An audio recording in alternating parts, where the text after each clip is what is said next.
You're listening to the weekly Parsha Podcast with Ari Goldwag, recorded with Hashem's never-ending assistance in Ramat Beit Shemesh Israel 5780, 2019.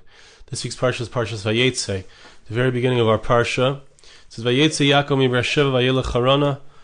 Yakov is on his way to establish the Jewish people, to give birth to the 12 tribes of the people of Israel. And he goes to Haran, he goes back to his mother's house, to his grandfather's birthplace. His grandfather's the place where he grew up, and he's on his way. Pasuk Yud Aleph. Vayivka b'makom vayolin sham. He reaches the place and he sleeps there. Kivo hashemesh. The sun had set. Vayikach me'avnei hamakom. Pasuk says, the verse says something very interesting that we may not have noticed if not for the fact that there are some interesting midrashim on this pasuk. He took from the rocks of that place, vayasam rashoisav, and he put it by his head. Either he used it as a pillow, or he surrounded himself with the rocks to protect himself from animals. Vayishkav b'makom. Pasuk says he went to sleep in that place. The verses go on to tell us the famous dream, the famous vision of Yaakov Avinu, that he saw the Sulam, Jacob's ladder. Then after the whole vision, Hashem promises him what he promises him. Pasuk says in Pasuk Yud Ches, Yaakov got up in the morning and he took the stone that had been by his head. Okay, so it went from plural stones to one stone. He made it into a matzeva, a marker, a spiritual marker. He poured oil on it. He made a promise that Kodesh Baruch Hu, he made a deal, so to speak, with Hashem, that Hashem should protect him, bring him back to Eretz Yisrael.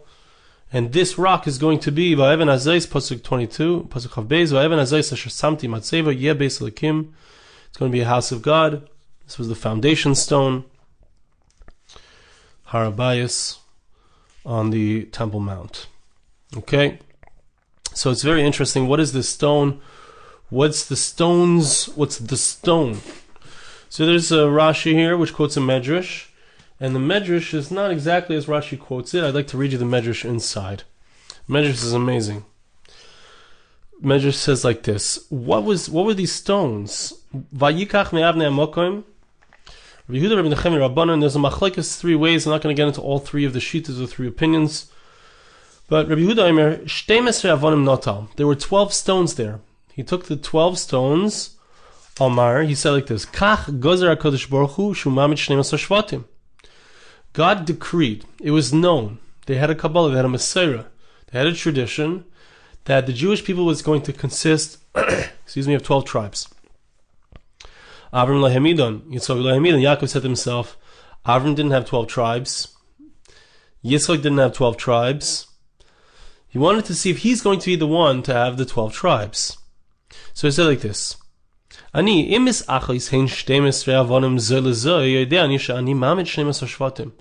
said, if I take these 12 rocks and the 12 rocks combine into one rock, then I know that I'm going to be the one who's going to birth, that's going to stand up 12 tribes.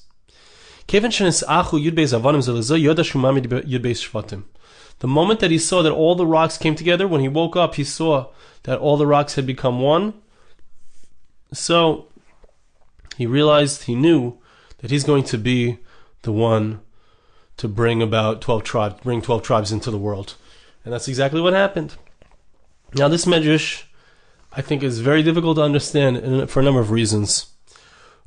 First of all, okay, how did he know that there was this, where did this tradition come from? We're going to actually see that inside. We're going to see the tradition, what it was based on. There were a few other places where there were 12 tribes. Yishmael had 12 Nesiim, and it was Rivka's mother had Rivka's parents, her father had 12 children altogether, 8 children from a regular wife, 4 from concubines, just like Yakov was going to have as well. So there was a tradition already, and based on that tradition we need to understand, okay, so that's true about Yishmael, that's true about maybe Rivka's parents, but who says that that's going to be the case for Yaakov Avinu, for Jacob, for Klal Yisrael? How do they know that just because it happened there, it's going to happen to them? What is the idea of the number 12? I don't know if we'll get so much into that, but we need to understand that as well. What is the idea of 12 tribes? Why did there have to be 12 tribes? But a deeper question that I don't understand, that I want to understand, is what was this test?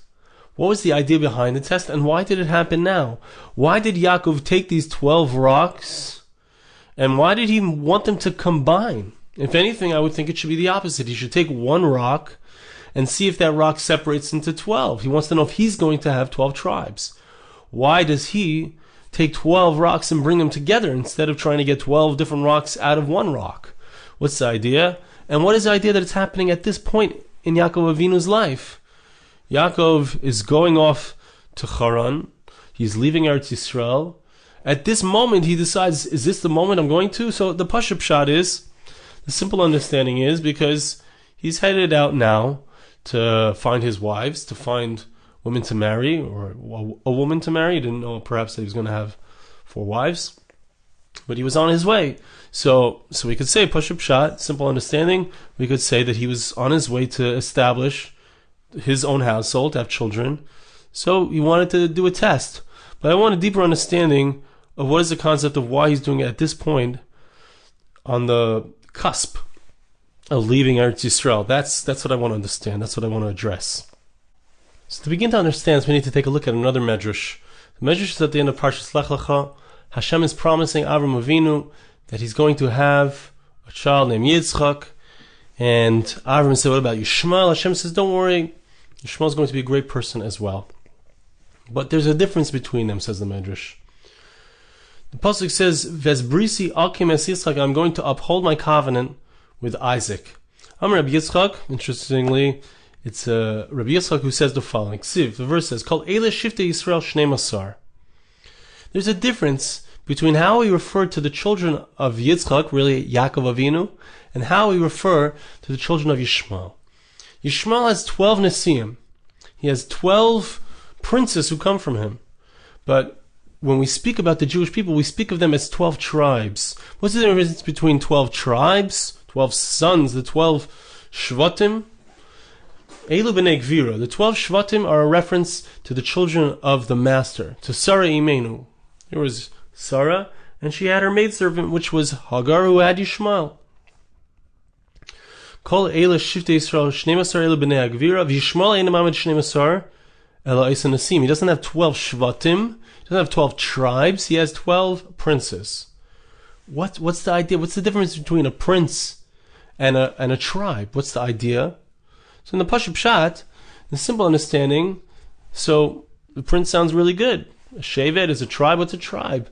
Interestingly, also, we'll soon see that the word shevet, the word mateh, both of those two words mean a tribe, but both of those two words also mean a stick, a staff. What is the idea? That a shevet is a staff. A shevet is a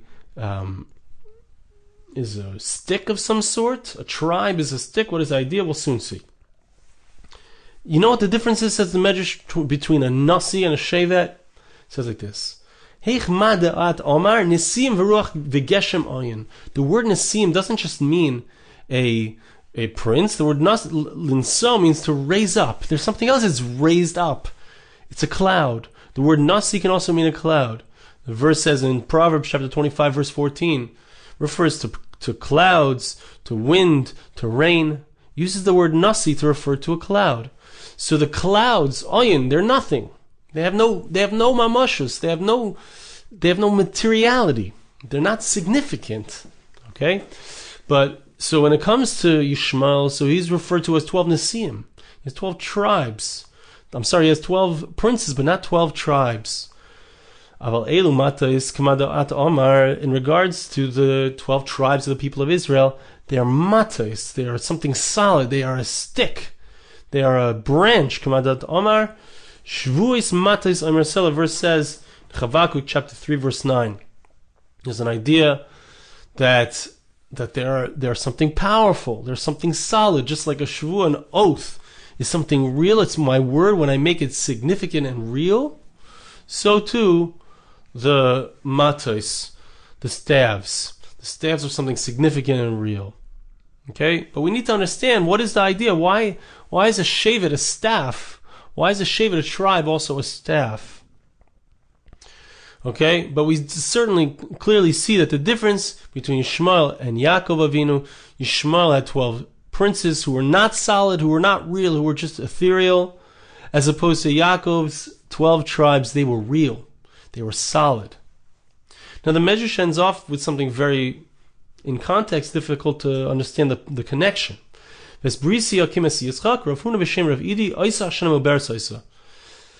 going to uphold my covenant with Yitzchak, says Rav Huna b'Shem Rav Idi, that I'm going to uphold this covenant. That doesn't sound like it has anything to do with his statement, but he says that year was a Shana Meuberes. It was a leap year, right, on the Jewish calendar. So the Jewish calendar is a lunar calendar, but it's connected to the solar calendar because we want Pesach, Passover, to always be in the spring. It's a holiday of the spring. So the lunar calendar is 11 days shorter than the solar calendar. Every 3 years, you have an extra 30 days. You've moved back. You've lost a month. So we have an extra month of the year that we add every 2 to 3 years. 7 of them every 19 years, in order to align and keep aligned the lunar and solar calendars. Okay? So that's called a leap year. That year, the year that Yitzchak was born, was a leap year, says the Medrash. What does this have to do with upholding the bris, the covenant with Yitzchak? Upholding the covenant with Avram, it was a leap year. Okay, the Gemara in Rosh Hashanah says why we need to know that it was a leap year? Because the Malachim, the angels, came in Sukkot's time. 6 months later, if it would have been Pesach he was born, Yitzchak was born in Pesach. It's only 6 months, that's not enough time for a child to be born, to be normal. So there was a leap year, says the Gemara in Rosh Hashanah. 7 months. But what does that have to do with us? What is the idea of a leap year in this context? We need to understand the concept of the leap year, and we need to understand the concept of the shevet, of the tribe being connected to the staff. And the idea here is like this, an amazing thing, very interesting, very deep. The idea of a shevet, what is a staff? What is a stick? It's a branch. It's a branch. It's an extension of the tree. It comes out of the trunk. Yaakov Avinu, he wants to have 12 children. He wants to have 12 children who are extensions of himself. Avraham Avinu had 2 children. He had Yishmael and Yitzchak. But Yitzchak yikar lechazara. Yitzchak is the extension of Avraham Avinu, but not Yishmael. Yitzchak has 2 children, Yakov and Esav. He has 2 branches, but one of the branches breaks off. That's not a mata. That's not a shevet. You can't have a shevet, a tribe, which is an extension is a branch of the tree. You can't have that if one of the branches falls off. Yaakov Avinu, all 12 of his sons, mitas shlema, all 12 of them were an extension of himself. They were all tzaddik and they were all righteous. Therefore, when we speak of 12, we speak about the concept of 12. It's really 13. Why is it 13? Because they're all attached to the root, the trunk itself. Yaakov Avinu himself, who's the spiritual and physical progenitor of his 12 children, of the 12 tribes, of the 12 branches. So he himself is the trunk. He's the 13th aspect. He's the combining aspect. From him comes all of their spiritual power. So that's the 13th. That's the concept of the number 13. Okay, it's important to understand that. We're gonna see that that's the essence of what we're gonna speak about here. That they were all combined. What is the idea of the 12 rocks being combined? It means that all 12 of his children are going to be one. They're all going to be a piece of him, an extension of him. Okay? Now, what is the idea of the 13th aspect in regards to the months of the year? The Iber, the extra month of the year, is a spiritual month. It's the month that we have a Geula of Purim. It's connected to the month of Nisan. It's deep. I'm not going to get so into it, but the idea of the 13th aspect is the combining aspect, is the extra spiritual aspect, which is Yaakov Avinu, and which is also Yosef and Levi. I'm not going to get into that. See my Sefer, Perfectly Imperfect, for more of a discussion of that. But the idea here is an amazing idea. Yishmael, they count by the lunar months as well, right? They have 12 months, but Ramadan it gets pushed back by 10 days every year. So it can be in different seasons of the year. They never try to align their calendar with the solar calendar. But there's something deeper about that, because what it really means is that they don't have that 13th aspect, that spiritual aspect. Yishmael's 12 Nisim, they were their own things. They were their own princes. They were separate beings. They were separate, disconnected from their grandfather Avram Avinu, from that spiritual legacy. Okay, so that's the difference between 12 and 13. And that's the difference between Yishmael and Yitzchak. So now we have this idea, and by the way, Oisa Shana Muberes Haisa.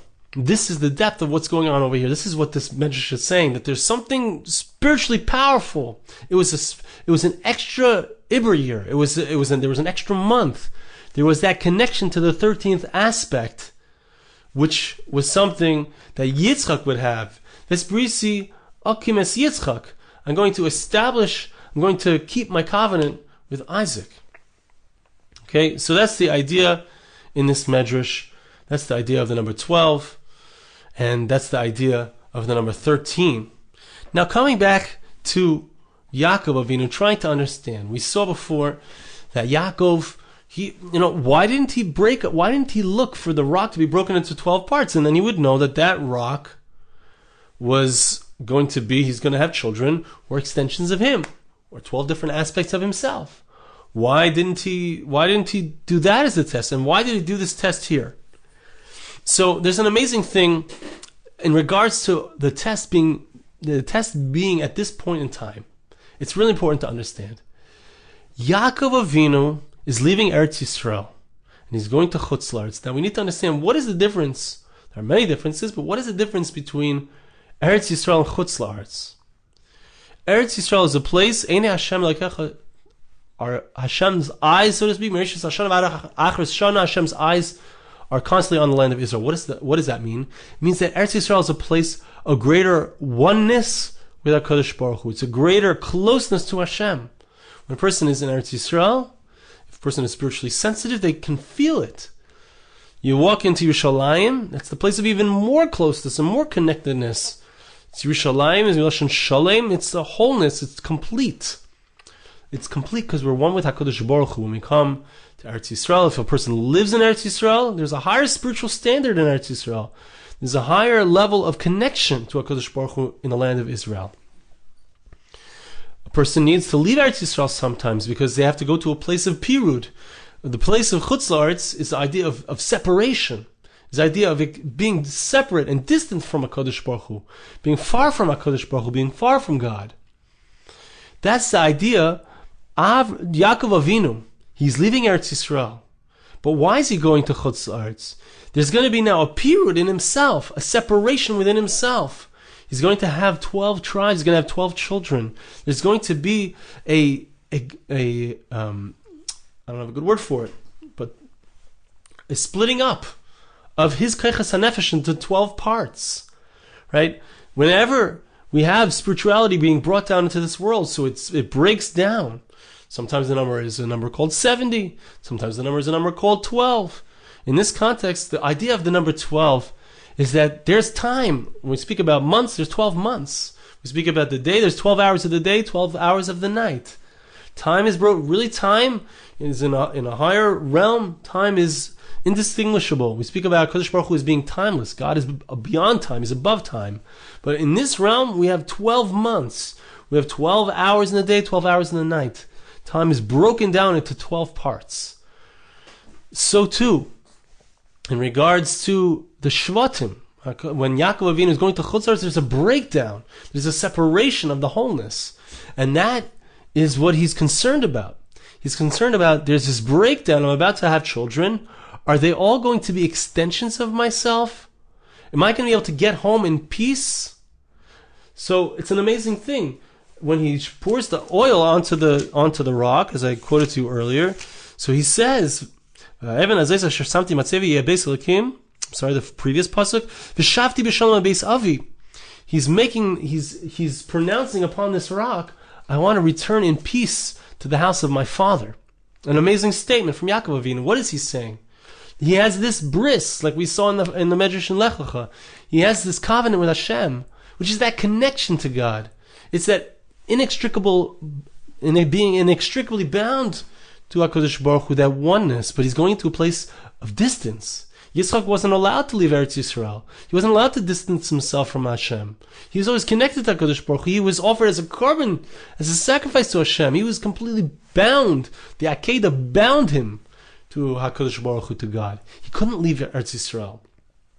Yaakov is going to Chutz La'aretz because that's where his wives are. That's where his destiny is. That's where he's going to be making the 12 Shvatim. He's going to establish the 12 tribes, the 12 branches of himself. But he wants to see, I am going out there. Am I going to return? Am I going to return in peace? Am I going to have a wholeness? Am I going to return to the house of my father? That's what concerns him. He knows he's going to go out there. He's going to have children. Are they going to be extensions of myself? Are they going to be attached to the root? Are they going to be attached to the trunk of the tree? Are they going to be branches? Are they going to break off? That's what he wants to know. Is he going to get back in one piece? Are his children, his 12 children, the 12 tribes, going to be one? He needs to know that right now, as he leaves Eretz Yisrael, goes to a place of Pirud, that he's going to be able to get back here in one piece. And that's why he takes the 12 rocks. That's what concerns him. He wants to know, are they going to combine into one? And that's the promise of HaKadosh Baruch Hu in the dream, that yes, you will succeed. Not only in this golus, not only in this exile, you will succeed in all of the exiles. Malachim Olam V'Yarden Boy. That was the dream that he had while his head was upon this rock that was made out of the 12 tribes that had come together and combined. They had come together because they were going to remain, to adhere to the root. They were going to remain with their fidelity to the truth, to the oneness, to the bris, to the covenant of Yitzchak, of Avram, Yitzchak, and Yakov. And that is the depth of what's going on over here. That's the difference between the Jewish people and Yishmael. That's the difference between Yakov and Yishmael. Yakov has 12 children who are all attached to him and remain attached. And they return to Eretz Yisrael in the end. That's our rights. That's our birthright. Why? Because we remain attached to HaKadosh Baruch Hu. To the extent that we remain attached to our spirituality and to God, we deserve to be here. Yishmael doesn't deserve to be here. Why? Why don't they deserve to be in the land of Israel? Because they didn't retain their attachment to the promises of Avram Avinu. They were their own people. They went their own separate ways. And therefore, they don't retain that attachment and that connection to HaKadosh Baruch Hu. Only the Jewish people have that promise. Only the Jewish people have that covenant. Only the Jewish people are those 12 tribes, those 12 Shvatim, those 12 staves, 12 branches of the tree. One more point which is really interesting is that why is it that he takes a stone? Why doesn't he take a piece of wood? Why doesn't he take why is he taking stones in order to combine them? Why didn't he take some dirt? Why didn't he take his wallet, some coins? This is very interesting. I noticed that the word Evan, which is a stone, if we look at the word Evan, we can notice that it's made up of two words, Av and Ben, father and son. Now, I'm not sure exactly why a stone is referred to as a father and son, but certainly it's very interesting that we see that he specifically took stones because he wanted to see if the Av and the Ben would be one. An Evan, a stone, combines the word Av and Ben into one. He wanted to see if his sons would continue his legacy, and therefore he used stones. I want to bless you and I ask you to bless me as well. Because Baruch Hu should help us. That we should be zeiche to be able to recognize that spiritual power that's inside of us, that attaches us. We are not our own beings. We are not separate. Hashem should help us to realize we're not separate. We're attached to Him. We are attached to the Jewish people. We are attached to the root of everything. We are attached to the root, to the trunk of Yaakov Avinu. Thank you so much for listening. Have a wonderful Shabbos. This podcast was made possible through the gracious donations of listeners like you. For more podcasts like this, please visit www.arigoldwag.com or search on iTunes Ari Goldwag.